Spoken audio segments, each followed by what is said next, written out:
had a gathering of UN resident coordinators in Africa, together with the Africa Group of Negotiators. These are the people who negotiate for Africa on climate under the UNFCCC, along with regional directors of UN agencies in Africa.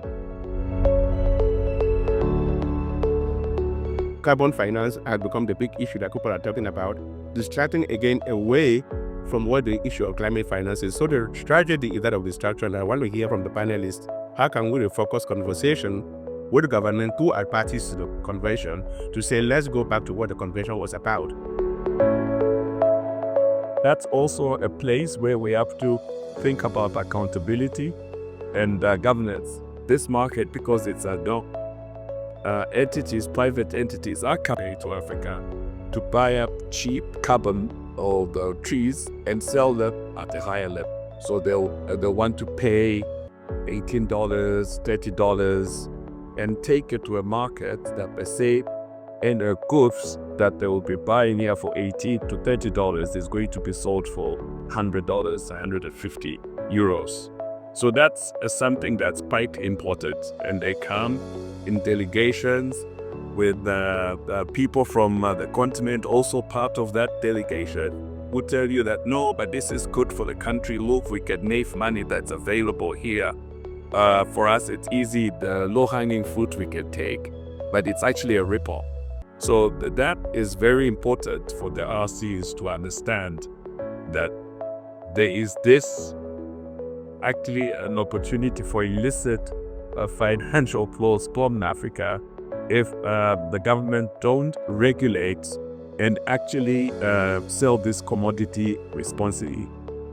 I think if we're saying that, Africa's contribution, emission contribution is very low, our contribution to the damages that are being done is very low.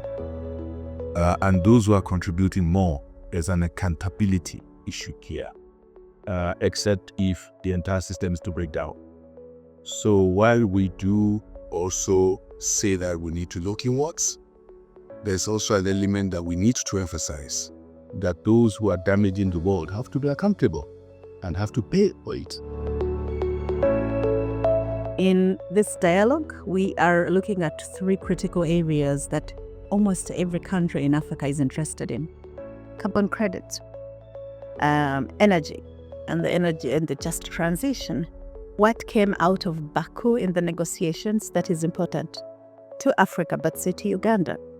How, as the UN, do we support Uganda to get those benefits and the other countries we represent?